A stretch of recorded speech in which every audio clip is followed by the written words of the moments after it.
Assalamualaikum warahmatullahi wabarakatuh.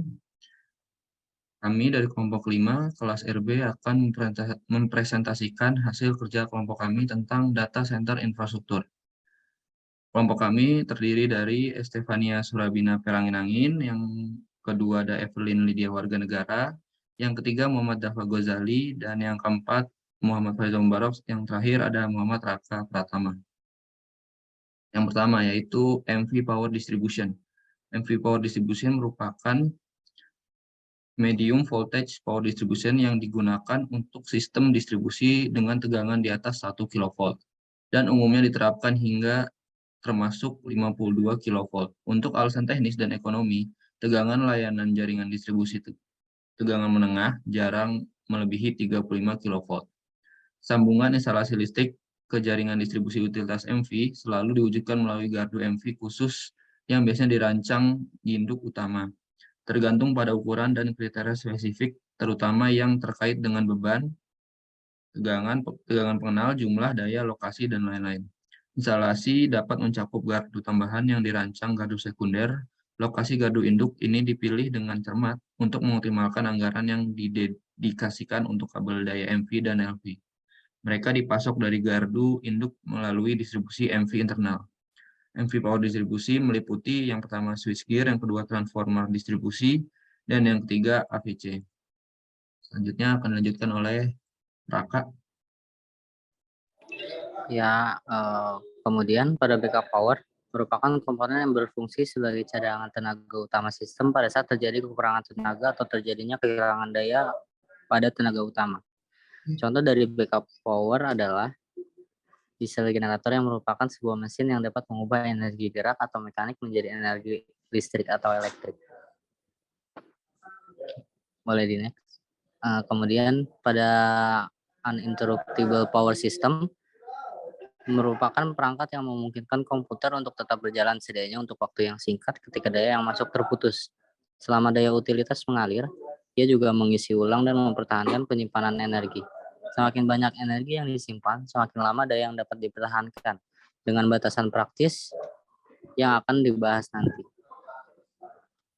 Perbedaan antara sistem UPS terletak pada teknologi yang memungkinkan mereka untuk melakukan pekerjaan mereka. Energi dapat disimpan dengan berbagai cara. Baterai isi ulang adalah yang paling umum, yaitu meliputi UPS produk, diesel generator, baterai, service contract, dan transfer switch.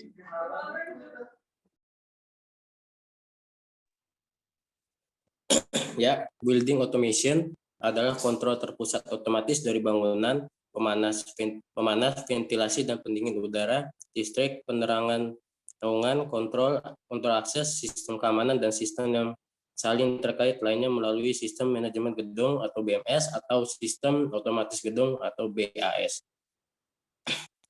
Tujuan dari otomatisasi gedung adalah meningkatkan kenyamanan penghuni, pengoperasian sistem gedung yang efisien, pengurangan konsumsi energi, pengurangan daya pengoperasian dan pemeliharaan, peningkatan keamanan, dokumentasi kinerja historis, akses kontrol operasi jarak jauh, dan peningkatan siklus hidup peralatan dan utilitas terkait. Next. Ya, remote power panels menyediakan ekstensi distribusi daya dari PDU atau sumber daya lainnya langsung ke rak server dengan beberapa manfaat. Kapasitas distribusi PDU mungkin memiliki kapasitas daya yang cukup, tetapi tidak ada kapasitas pemutus atau panel board tambahan. KNA atau IIB. Kabel KNX atau IIB adalah kabel bus instalasi Eropa yang cocok untuk digunakan dalam sistem KNX. Sebelumnya dikenal sebagai EIB oleh KNN NXTM. Ini merupakan bagian dari sistem kontrol bangunan hijau dan teknologi bangunan cerdas, meningkatkan tingkat kenyamanan sekaligus mengurangi jejak korban dan biaya operasional. Aplikasinya mencakup pengoperasian dan kontrol pemanas, penerangan, dan pendingin udara untuk merespon perubahan kondisi internal atau eksternal. Next. Kemudian ada security system. di mana security system adalah sebuah sistem atau mekanisme yang dibuat sedemikian rupa yang digunakan untuk mengamankan sesuatu yang berharga, baik itu alat, barang, gedung, rumah, maupun program di suatu tempat. Meliputi lighting system, fire protection, dan security alarm.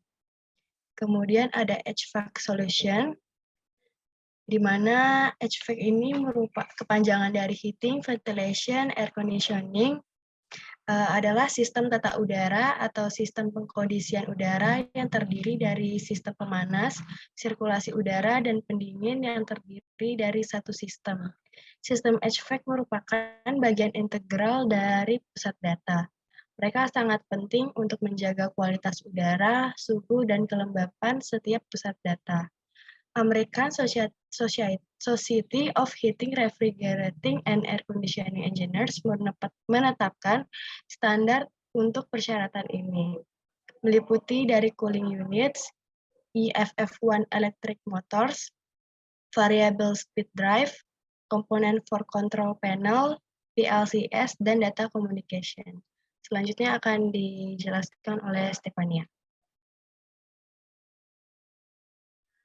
Kemudian ada server kabinet, adalah tempat untuk menyimpan dan mengkoordinir bentuk dan pemakaian server. Server adalah sistem komputer yang menyediakan sumber daya untuk penyimpanan data. Biasanya, penyimpanan data di server dipakai untuk menyimpan dokumen dan informasi yang akan digunakan untuk melakukan berbagai layanan, misalnya menampilkan website, mengirim email, dan lainnya. Di mana yang meliputi, pertama ada server, kedua ada rack, yang ketiga ada stroke device, keempat ada PDUS, yang kelima communication cabling, dan yang keenam lighting system. Dan yang terakhir ada LV power distribution, sistem distribusi yang beroperasi pada level tegangan yang langsung digunakan tanpa pengurangan lebih lanjut. Ini juga dikenal sebagai sistem distribusi tegangan rendah atau LT, atau sistem distribusi sekunder. Sistem distribusi tegangan rendah adalah bagian dari jaringan distribusi tenaga listrik yang menyalurkan tenaga listrik dari trafo distribusi ke meteran energi konsumen.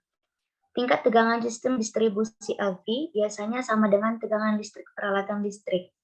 Sistem distribusi LV adalah jaringan distribusi 4 kawat dan 3 fase.